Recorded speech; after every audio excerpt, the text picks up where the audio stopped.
A warm welcome, dear children. We'll talk about the different blood groups found in the human beings.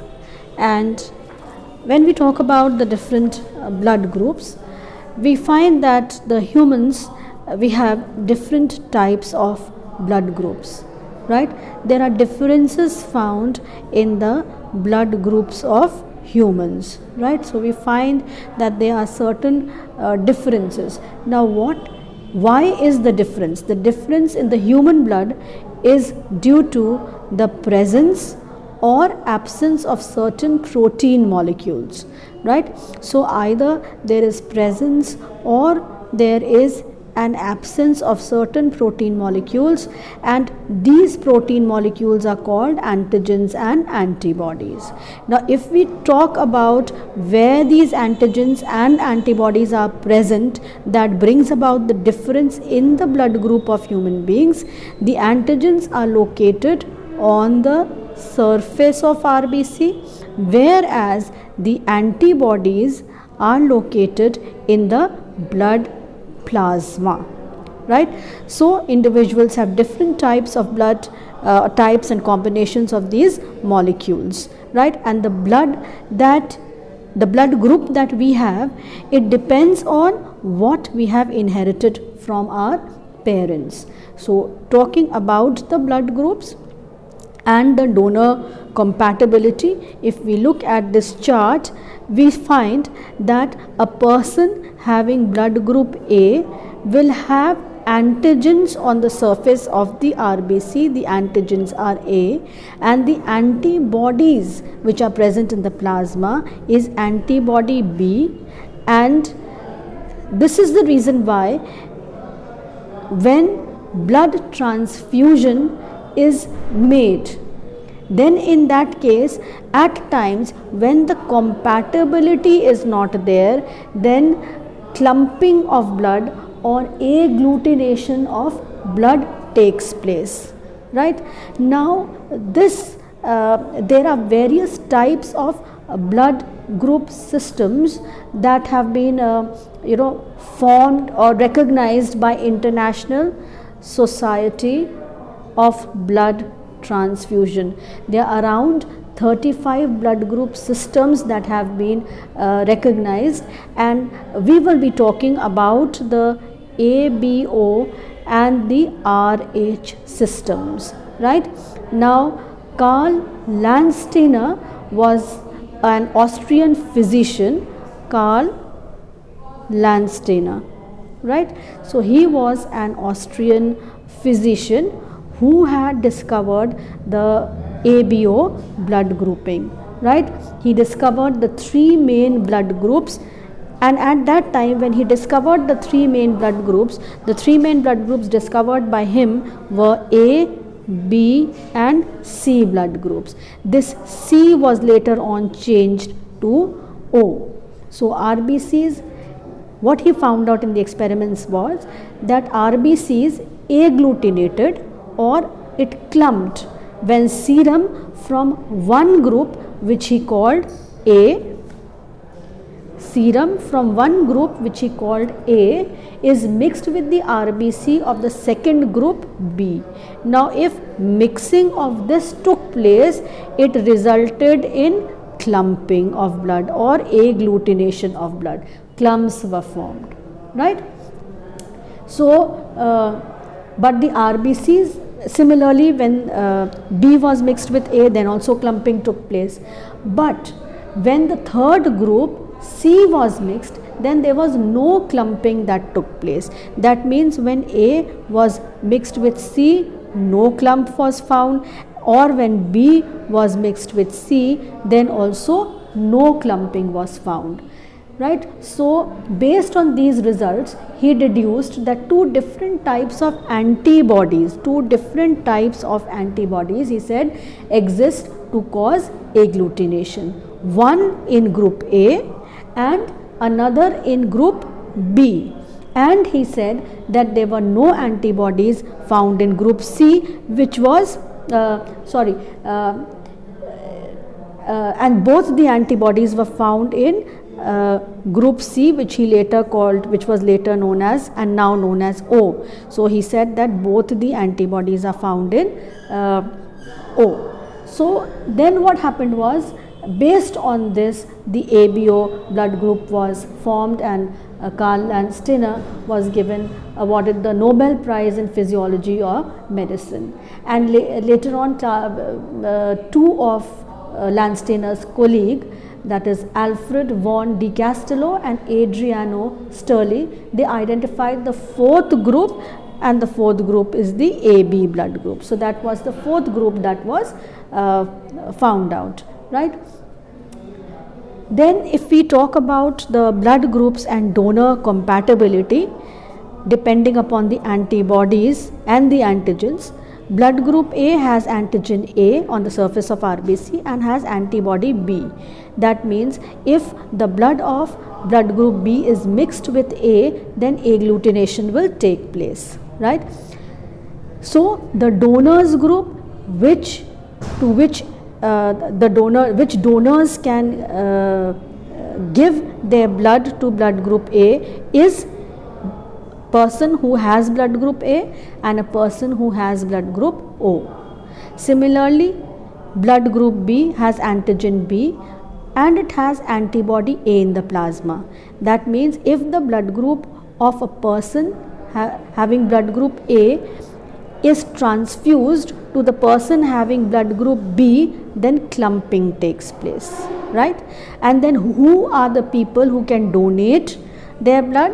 Those people who have the blood group B and O can donate. Next is the blood group AB, and it has antigens AB on the surface of RBC, but it has no antibodies, so nothing to oppose, right? Then in that case, blood group AB can donate, blood group A can donate, blood group B as well as blood group O. Now since AB can receive blood group from all the four blood group types, it is known as the universal recipient, right? If we look at the fourth blood group, that is blood group O, it has no antigens on the surface, but it has antibody A and B both. That means both these blood groups will not be able to donate blood, because if it does so, then clumping takes place. So blood group A, B and AB, all three will not be able to donate. That means blood group O can receive blood only from another person with blood group O. So that's about the blood group and the donor compatibility. So here you can see another way of representing. You can see the red blood cell types shown here: group A, group B, group AB and group O. So these are the blood groups, right? Antigens in the red blood cells, you can see antigen A, antigen B, antigen AB, and there is no antigen in blood group O, right? Antibodies that are present in the plasma: blood group A has antibody B, blood group B has antibody A, blood group AB has no antibody, and blood group O has antibody A and antibody B.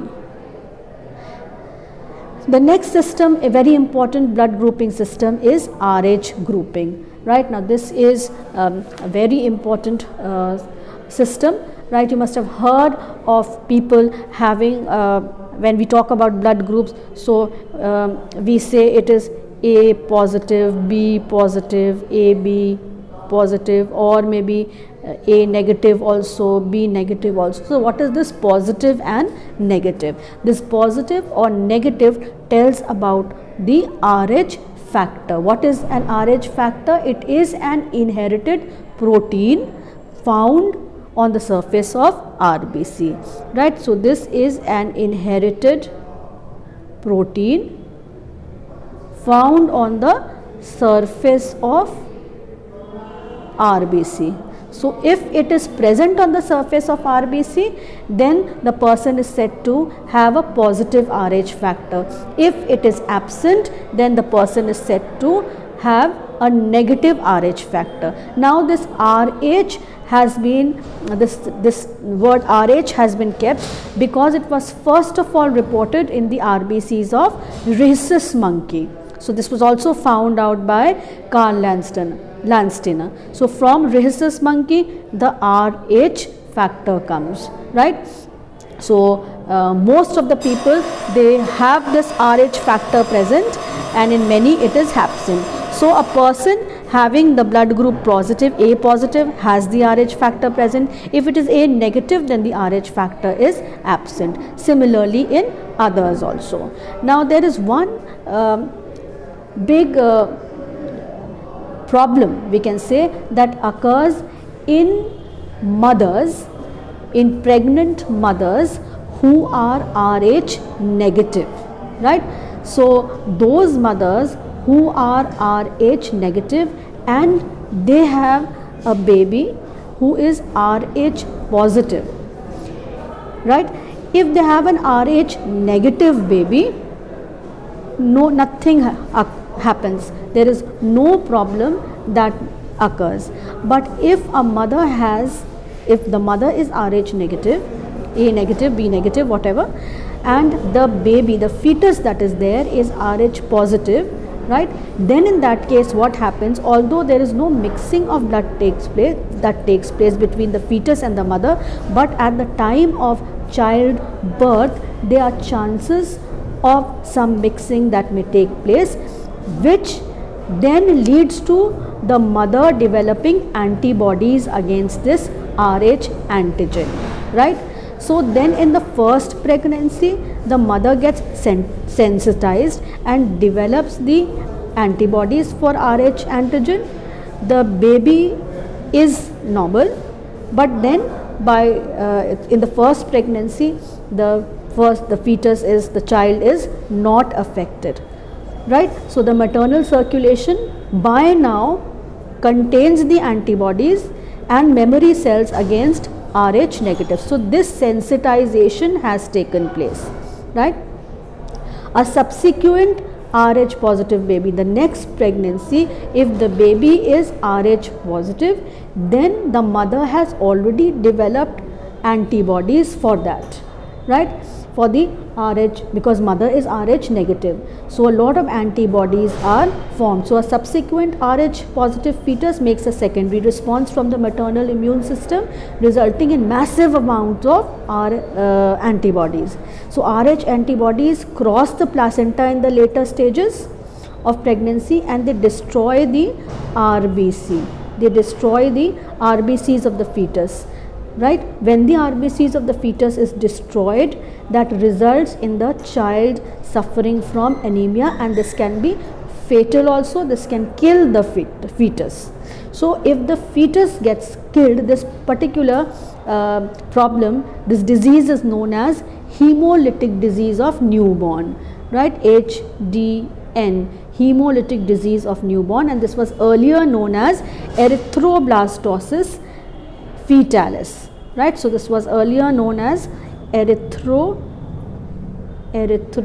blood cells, erythroblastosis fetalis, right? So this was the disease which is now known as hemolytic disease of the newborn. So the Rh positive baby, the second baby, it dies because of the disturbance, we can say, because of the destruction, we can say, that is caused to the RBC of the babies, right? Now humans, they do not produce Rh antibody naturally. So to prevent HDN, now the medical sciences have advanced, right? So to prevent HDN, that is hemolytic disease of the newborn, Rh negative mothers are given Rh negative antibody, right, preparation after the birth of each Rh positive baby. So these antibodies, they destroy any fetal cells that may be present in the maternal circulation. So maternal immune system has no chance to make antibodies against the Rh antigen. So that's how there is no problem that may occur to the new Rh positive baby. So that's about the erythroblastosis fetalis or hemolytic disease of the newborn.